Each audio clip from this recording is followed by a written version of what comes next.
uccidere Cristo e non ho potuto proprio fare niente per salvare l'agnello innocente. Certo, certo, era un santo, era senz'altro troppo intelligente, ecco perché ammazzarlo è per niente.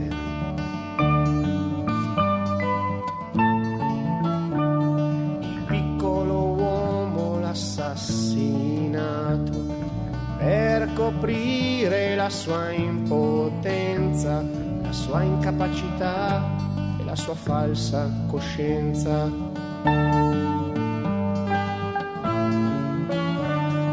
Giuda Iscariota poi l'ha venduto per 30 denari di prestigio sociale ed è diventato anche esempio morale.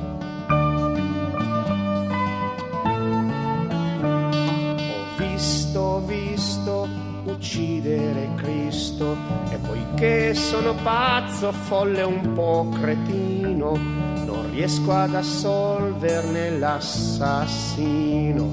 Ho visto uccidere Cristo e non ho potuto proprio fare niente per salvare l'agnello innocente.